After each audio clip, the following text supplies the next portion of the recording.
ਸਤਿਨਾਮ ਕਰਤਾ ਪੁਰਖ ਨਿਰਭਉ ਨਿਰਵੈਰ।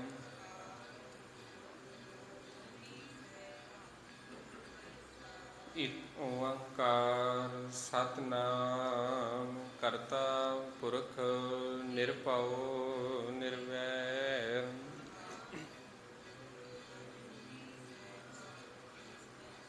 ਵਾਹਿਗੁਰੂ ਵਾਹਿਗੁਰੂ ਵਾਹਿਗੁਰੂ। ਵਾਹਿਗੁਰੂ ਜੀ ਕਾ ਖਾਲਸਾ ਵਾਹਿਗੁਰੂ ਜੀ ਕੀ ਫਤਿਹ। ਅੰਗ ਨੰਬਰ 290। ਪੰਜਵੀਂ ਬੰਦ ਤੋਂ ਆਪਣੀ ਆਰੰਭਤਾ ਕਰਨੀ ਹੈ। ਸਾਜਨ ਸੰਤ ਕਰੋ ਇਹ ਕਾਮ, ਆਨ ਤਿਆਗ ਜਪੋ ਹਰ ਨਾਮ। ਸਿਮਰ ਸਿਮਰ ਸਿਮਰ ਸੁਖ ਪਾਵੋ, ਆਪ ਜਪੋ ਅਵਰਾ ਨਾਮ ਜਪਾਵੋ। ਸਾਜਨ ਸੰਤ ਕਰੋ ਇਹ ਕਾਮ, ਆਨ ਤਿਆਗ ਜਪੋ ਹਰ ਨਾਮ। ਸਿਮਰ ਸਿਮਰ ਸਿਮਰ ਸੁਖ ਪਾਵੋ, ਆਪ ਜਪੋ ਅਵਰਹ ਨਾਮ ਜਪਾਵੋ। ਸਾਜਨ ਸੰਤ ਕਰੋ ਇਹ ਕਾਮ। हे ਸੱਜਣ, हे ਸੰਤ ਜਨੋ, ਆਪਣੀ ਜ਼ਿੰਦਗੀ ਦੇ ਅੰਦਰ ਇਹ ਕੰਮ ਕਰੋ ਕਿ ਆਨ ਤਿਆਗ ਜਪੋ ਹਰ ਨਾਮ। ਆਪਣੇ ਆਪ ਨੂੰ ਤਿਆਗ ਕੇ ਪਰਮਾਤਮਾ ਦਾ ਜੋ ਨਾਮ ਹੈ ਉਸ ਨੂੰ ਸਿਮਰਨਾ ਕਰੋ। ਸਿਮਰ ਸਿਮਰ ਸਿਮਰ ਸੁਖ ਪਾਵੋ। ਜਿਵੇਂ ਜਿਵੇਂ ਉਸ ਮਾਲਕ ਪਰਮਾਤਮਾ ਦੇ ਨਾਮ ਨੂੰ ਸਿਮਰੋਗੇ, ਸਿਮਰ ਸਿਮਰ ਕੇ ਤੁਸੀਂ ਸੁਖ ਪ੍ਰਾਪਤ ਕਰੋਗੇ। ਆਪ ਜਪੋ ਅਵਰਾ ਨਾਮ ਜਪਾਓ। ਆਪ ਜਪੋ ਤੇ ਹੋਰਨਾਂ ਵੀ ਨਾਮ ਜਪਾਉਣ ਦੀ ਪ੍ਰੇਰਨਾ ਕਰੋ। ਹੋਰਨਾਂ ਨੂੰ ਵੀ ਪਰਮਾਤਮਾ ਦੇ ਨਾਲ ਜੋੜੋ। ਭਗਤ ਭਾਈ ਧਰੀਐ ਸੰਸਾਰ, ਬਿਨ ਭਗਤੀ ਤਨ ਹੋਸ਼ੀ ਛਾਰ।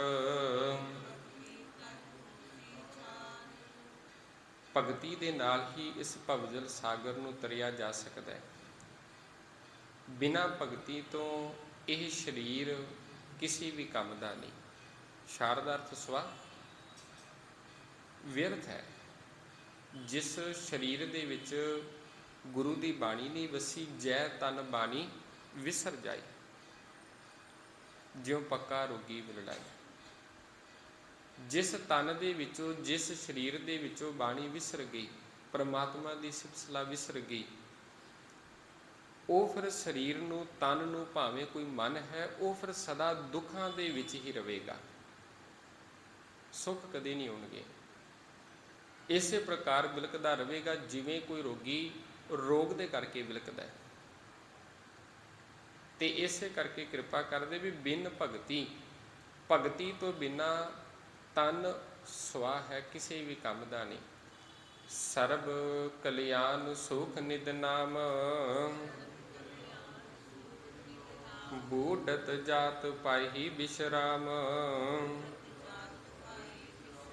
ਸਾਰੇ ਕਲਿਆਣ, ਖੁਸ਼ੀਆਂ, ਮੰਗਲ ਖੇੜੇ, ਸਾਰੇ ਹੀ ਸੁੱਖ ਲਾ ਲਵੋ, ਖੁਸ਼ੀਆਂ ਲਾ ਲਵੋ, ਸਭ ਹਰੀ ਦੇ ਨਾਮ ਦੇ ਵਿੱਚ ਨੇ। ਬੂਢਤ ਜਾਤ ਪਾਈ ਬਿਸ਼ਰਾਮ। ਬੂਢਤ ਦਾ ਅਰਥ ਹੈ ਡੁੱਬਦਾ ਹੋਇਆ ਬੰਦਾ। ਅਸੀਂ ਕਹਿੰਦੇ ਹਾਂ ਇਹ ਸੰਸਾਰ ਭਵਜਲ ਸਾਗਰ ਹੈ, ਮਨੁੱਖ ਇਹਦੇ ਵਿੱਚ ਡੁੱਬ ਰਿਹਾ ਹੈ। ਤੇ ਡੁੱਬਦੇ ਨੂੰ ਜੇਕਰ ਕੋਈ ਸਹਾਰਾ ਦੇਣ ਵਾਲਾ, ਆਸਰਾ ਦੇਣ ਵਾਲਾ ਹੈ, ਉਹ ਹੈ ਪਰਮਾਤਮਾ ਦਾ ਨਾਮ। ਮੌਕੋ ਤਾਰ ਲੈ ਰਾਮਾ, ਤਾਰ ਲੈ ਮੈਂ ਅਜਾਨ ਜਨ, ਤਰਬੋ ਨਾ ਜਾਣਾ। ਬਾਪ ਬੇਠਲਾ ਬਾਂਹਦੇ। ਬਾਪ ਅਸੀਂ ਮਾਲਕ ਨੂੰ ਕਹਿੰਦੇ, ਹੇ ਮਾਲਕ ਪਰਮਾਤਮਾ, ਮੈਨੂੰ ਆਪਣੀ ਬਾਂਹ ਦੇ ਕੇ ਮੈਨੂੰ ਬਚਾ ਲੈ, ਮੈਂ ਡੁੱਬ ਰਿਹਾ ਵਾਂ। ਤੇ ਇਹਦੇ ਵਿੱਚੋਂ ਬਚਣ ਦਾ ਇੱਕੋ ਇੱਕ ਤਰੀਕਾ ਹੈ, ਉਹ ਹੈ ਪਰਮਾਤਮਾ ਦਾ ਨਾਮ। ਜਦੋਂ ਪਰਮਾਤਮਾ ਦਾ ਨਾਮ ਮਨੁੱਖ ਜਪਦਾ ਹੈ ਤੇ ਉਹਨੂੰ ਫਿਰ ਇਸ ਸੰਸਾਰ ਦੇ ਵਿੱਚੋਂ ਤਰਨ ਦਾ ਸਹਾਰਾ ਮਿਲ ਜਾਂਦਾ ਹੈ। सगल दुख का होवत नाश, नानक नाम जपो गुण तास। ਸਾਰੇ ਦੁੱਖਾਂ ਦਾ ਨਾਸ਼ ਹੋ ਜਾਵੇਗਾ, ਦੁੱਖ ਖਤਮ ਹੋ ਜਾਣਗੇ। हे ਨਾਨਕ ਨਾਮ ਜਪੋ ਗੁਣਤਾਸ। ਗੁਣਤਾਸ ਦਾ ਜਿਹੜਾ ਅਰਥ ਹੈ ਗੁਣਾ ਦਾ ਖਜ਼ਾਨਾ। ਗੁਣਾ ਦਾ ਖਜ਼ਾਨਾ ਹੁਣ ਮਾਲਕ ਪਰਮਾਤਮਾ, ਉਹਦੇ ਨਾਮ ਨੂੰ ਸਿਮਰਨਾ ਕਰੋ। ਉਪਜੀ ਪ੍ਰੀਤ ਪ੍ਰੇਮ ਰਸ ਚਾਓ,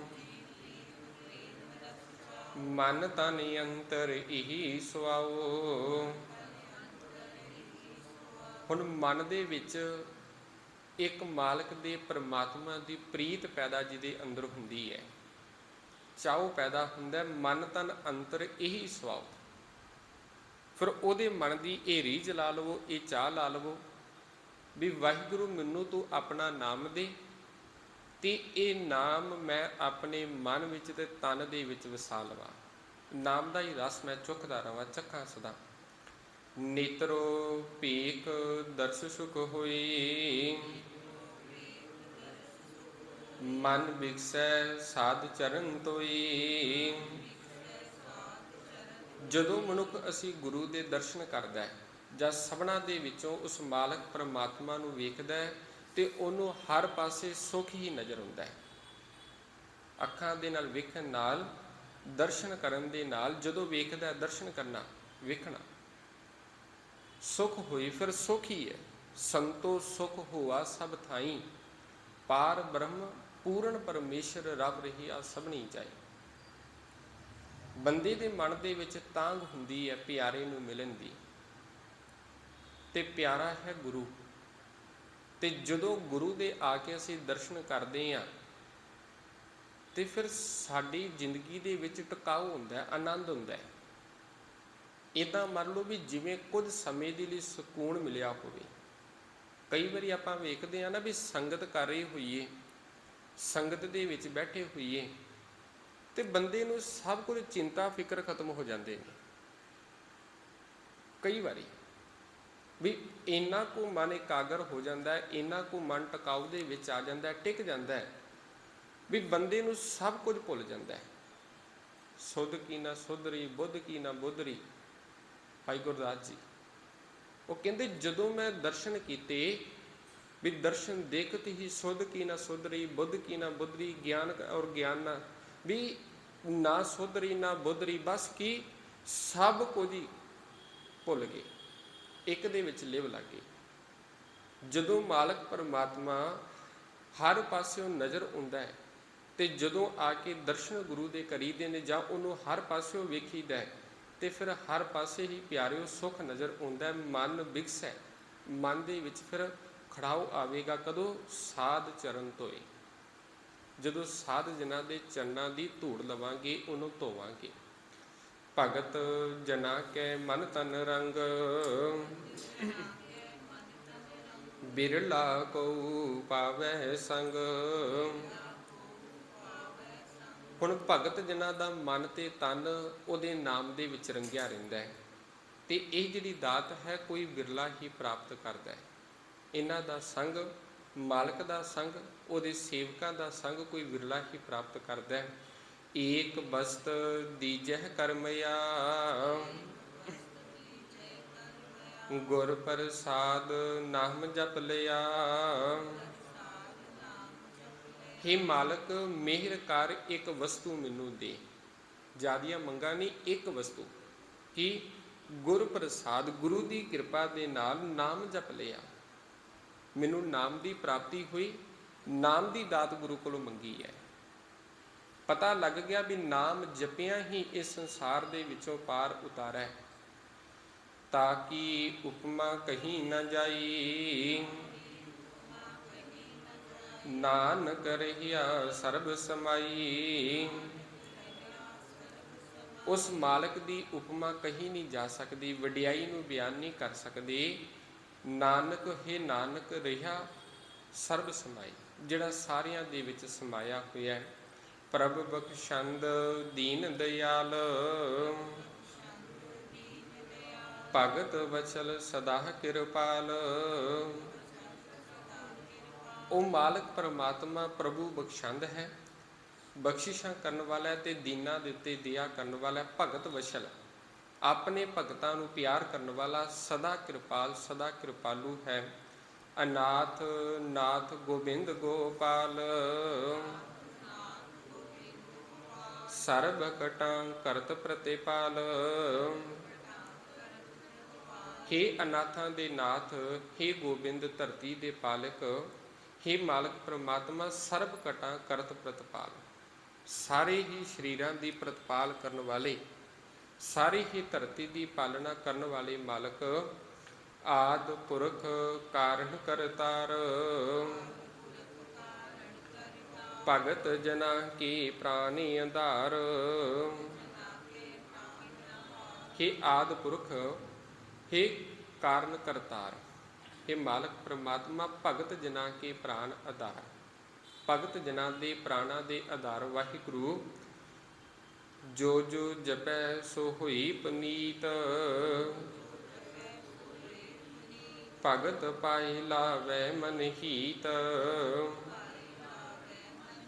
ਇਸ ਮਾਲਕ ਪਰਮਾਤਮਾ ਨੂੰ ਜਿਹੜਾ ਜਿਹੜਾ ਜਪਦਾ ਹੈ ਉਹ ਪਵਿੱਤਰ ਹੋ ਜਾਂਦਾ ਹੈ। ਪੁਨੀਤ ਦਾ ਅਰਥ ਪਵਿੱਤਰ, ਪਵਿੱਤਰ ਹੋ ਜਾਂਦਾ ਹੈ। ਭਗਤ ਭਾਈ ਲਾਵੈ ਮਨ ਹੀਤ, ਤੇ ਉਹ ਫਿਰ ਭਗਤੀ ਦੇ ਵਿੱਚ ਹੀ ਆਪਣੇ ਮਨ ਨੂੰ, ਆਪਣੇ ਚਿੱਤ ਨੂੰ ਉਹਦੇ ਪਿਆਰ ਦੇ ਵਿੱਚ ਰੰਗੀ ਰੱਖਦਾ ਹੈ। ਹਮ ਨਿਰਗੁਣ ਆਰ ਨੀਚ ਅਜਾਨ, ਨਾਨਕ ਤੁਮਰੀ ਸ਼ਰਨ ਪੁਰਖ ਭਗਵਾਨ। ਹੇ ਮਾਲਕ ਪਰਮਾਤਮਾ, ਅਸੀਂ ਨਿਰਗੁਣ ਯਾਰੇ ਹਾਂ, ਨੀਚ ਹਾਂ, ਅਜਾਨ ਹਾਂ, ਬਿਲਕੁਲ ਕੋਈ ਸਮਝ ਨਹੀਂ ਹੈ ਵੀ ਕਿਵੇਂ ਤੇਰੇ ਰਸਤੇ ਦੇ ਉੱਤੇ ਚੱਲ ਸਕਦੇ ਹਾਂ। ਇਸੇ ਕਰਕੇ ਬੇਨਤੀ ਕੀਤੀ ਹੈ ਨਾ, ਜਦੋਂ ਆਖਿਆ ਗੁਰਸਿੱਖ ਮੀਤ ਚਲੋ ਗੁਰ ਚਾਲੀ, ਜੋ ਗੁਰ ਕਹੈ ਸੋਈ ਪਲ ਮਾਨੈ, ਹਰ ਹਰ ਕਥਾ ਨਿਰਾਲੀ। ਉਹਨੂੰ ਸ਼ੁਰੂ ਤੋਂ ਪੜ੍ਹ ਕੇ ਵੇਖੋ ਵੀ ਉਹਦੇ ਵਿੱਚ ਹਮ ਅੰਦੁਲੇ ਅੰਧ ਬਿਖੈ ਬਿਕਰਾਤੇ ਕਿਉਂ ਚਾਲੈ ਗੁਰ ਚਾਲੀ, ਵੀ ਕਿਵੇਂ ਚੱਲ ਸਕਦੇ ਹਾਂ। ਸਾਨੂੰ ਤੇ ਕੋਈ ਸਮਝ ਨਹੀਂ, ਸਾਨੂੰ ਕੋਈ ਪਤਾ ਨਹੀਂ ਵੀ ਇਹ ਰਸਤਾ ਕਿੱਧਰ ਨੂੰ ਜਾ ਰਿਹਾ ਹੈ। ਵੀ ਜਿੰਨੇ ਸਮੇਂ ਤੱਕ ਸਾਨੂੰ ਰਸਤੇ ਦਾ ਨਹੀਂ ਪਤਾ ਤੇ ਸਾਡੀ ਮੰਜ਼ਿਲ ਦਾ ਨਹੀਂ ਪਤਾ ਵੀ ਮੰਜ਼ਿਲ ਕਿੱਥੇ ਹੈ, ਤੇ ਓਨੇ ਸਮੇਂ ਤੱਕ ਜਿੰਨਾ ਮਰਜ਼ੀ ਤੁਸੀਂ ਪੰਧ ਸਫ਼ਰ ਕਰੀ ਜਾਓ, ਤੈਅ ਕਰੀ ਜਾਓ, ਉਹਦਾ ਕੋਈ ਫਾਇਦਾ ਨਹੀਂ, ਕਿਉਂਕਿ ਰਸਤੇ ਦਾ ਨਹੀਂ ਪਤਾ, ਮੰਜ਼ਿਲ ਦਾ ਨਹੀਂ ਪਤਾ, ਅਣਜਾਣ ਹੈ। ਹੀ ਅਣਜਾਣ ਵਾਹਿਗੁਰੂ, ਹੀ ਅਣਜਾਣ ਵੀ ਮਾਲਕ ਪਰਮਾਤਮਾ ਅਸੀਂ ਨਿਰਗੁਣ ਯਾਰ ਹਾਂ, ਨੀਚ ਹਾਂ, ਅਜਾਨ ਹਾਂ, ਨਾਨਕ ਤੁਮਰੀ ਸ਼ਰਨ ਪੁਰਖ ਭਗਵਾਨ। ਹੀ ਨਾਨਕ ਤੇਰੀ ਸ਼ਰਨ ਦੇ ਵਿੱਚ ਮਾਲਕ ਪਰਮਾਤਮਾ ਆਏ ਹਾਂ, ਸਰਬ ਵੈਕੁੰਠ ਮੁਕਤ ਮੋਖ ਪਾਈ। ਏਕ ਨਿਮਕ ਹਰਿ ਕੇ ਗੁਣ ਗਾਈ। ਜੇਕਰ ਕੋਈ ਮਨ ਕਰਕੇ ਇੱਕ ਨਿਮਕ ਵਾਸਤੇ ਵੀ ਉਸ ਮਾਲਕ ਪਰਮਾਤਮਾ ਦਾ ਸਿਮਰਨ ਕਰਦਾ, ਉਹਦੇ ਗੁਣਾਂ ਨੂੰ ਗਾਉਂਦਾ, ਸਰਬ ਵੈਕੁੰਠ ਮੁਕਤ ਮੁਖ ਪਾਈ। ਮੰਨ ਲਓ ਵੀ ਉਹਨੇ ਵੈਕੁੰਠ ਨੂੰ ਪਾ ਲਿਆ, ਸਵਰਗ ਨੂੰ, ਤੇ ਇਹਨਾਂ ਵਿਕਾਰਾਂ ਤੋਂ ਮੁਕਤੀ ਪਾ ਲਈ ਹੈ। ਅਨੇਕ ਰਾਜ ਭੋਗ ਵਡਿਆਈ, ਹਰ ਕੇ ਨਾਮ ਕੀ ਕਥਾ ਮਨ ਭਾਈ।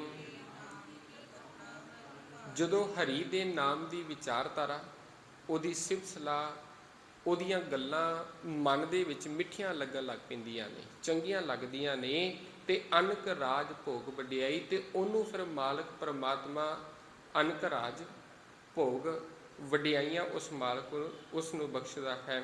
ਬਹੁ ਭੋਜਨ ਕਾਪਰ ਸੰਗੀਤ, ਰਸਨਾ ਜਪਤੀ ਹਰ ਹਰ ਨੀਤ। ਜਿਹੜੀ ਰਸਨਾ ਨਿਤ ਹਰ ਰੋਜ਼ ਹਰੀ ਮਾਲਕ ਪਰਮਾਤਮਾ ਦਾ ਸਿਮਰਨ ਕਰਦੀ ਹੈ, ਤੇ ਮਾਲਕ ਉਹਦੇ ਤੇ ਤਰੁੱਟ ਹੁੰਦਾ ਹੈ। ਬਹੁ ਭੋਜਨ, ਅਨੇਕਾਂ ਪ੍ਰਕਾਰ ਦਾ ਭੋਜਨ, ਕਾਪੜ ਦਾ ਕੱਪੜੇ, ਕੱਪੜੇ ਤੇ ਸੰਗੀਤ, ਸਿਫਤ ਸਲਾਹ ਦੇ ਗੀਤ ਉਹਨੂੰ ਬਖਸ਼ਦਾ ਹੈ। ਭਲੀ ਸੋ ਕਰਨੀ ਸ਼ੋਭਾ ਤਨਵੰਤ, ਹਿਰਦੈ ਬਸੀ ਪੂਰਨ ਗੁਰਮੰਤ।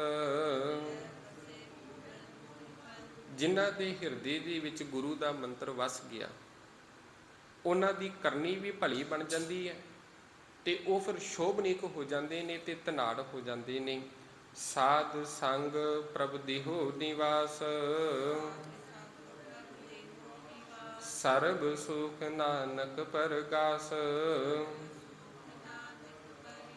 हे ਨਾਨਕ, ਵੀ ਸਭ ਸੁਖ ਉਸ ਮਾਲਕ ਦੇ ਨਾਮ ਦੇ ਵਿੱਚ ਨੇ। ਮਾਲਕ ਮੇਰੇ ਤੇ ਕਿਰਪਾ ਕਰੋ, ਮੈਨੂੰ ਆਪਣੀ ਸੰਗਤ ਦੇ ਵਿੱਚ, ਸਾਧ ਜਨਾਂ ਦੀ ਸੰਗਤ ਦੇ ਵਿੱਚ ਨਿਵਾਸ ਬਖਸ਼ੋ।